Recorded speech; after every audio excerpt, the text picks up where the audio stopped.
Scientists are discovering a new chapter in the evolution of life on Earth. It's like a new Galapagos Island has sprouted in the Pacific Ocean, but this one is made of plastic. The story starts with an earthquake. March 11th, 2011, a magnitude 9.0 earthquake slammed a massive wall of water into coastal Japan. Nearly 20,000 people lost their lives. The tsunami poured millions of tons of debris into the Pacific Ocean.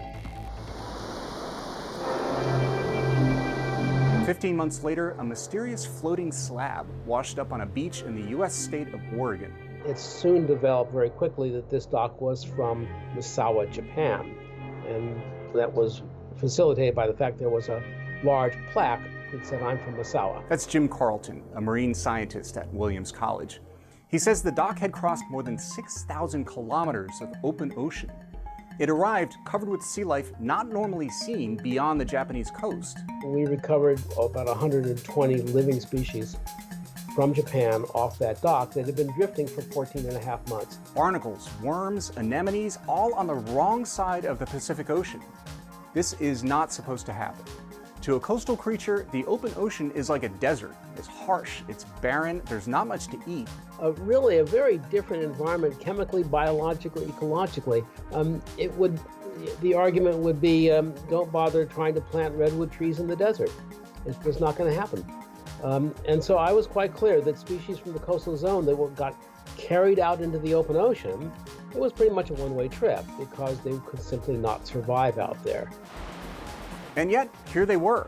And the dock was just the beginning. For the last decade, stuff from Japan kept washing up on US beaches, much of it covered with creatures that should not have survived the journey. It's not the first time plants and animals have ridden rafts to new lands. That's how life gets to new volcanic islands, by floating across the ocean on a log or a coconut or something. But scientists realized that something new was happening here. Much of the ocean-crossing debris was made of plastic, and plastic doesn't break down like a log or a coconut would. It really has been just a fundamental game changer in terms of the potential for species to cross the ocean without their raft dissolving underneath them. And it doesn't take a tsunami for plastic to end up in the Pacific. Each year, roughly 8 million tons of it wash into the world's oceans. Some of it collects in spots in the oceans where currents and winds converge. The largest is known as the Great Pacific Garbage Patch, about 80,000 tons of plastic spread out over an area 3 times the size of France. It's really a mess out there. I mean, everybody that has the experience of being out there is just profoundly moved by how much of our garbage is out there. Mary Crowley founded the Ocean Voyages Institute. It's one of several groups working to clean up the Great Pacific Garbage Patch.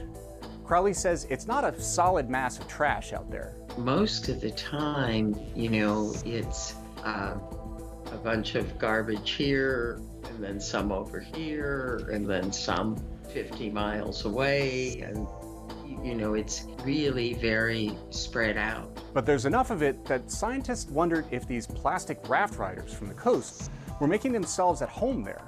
They asked Crowley to collect samples for them on her trips. We are the eyes and hands on the water. What they found has the makings of an entirely new ecosystem.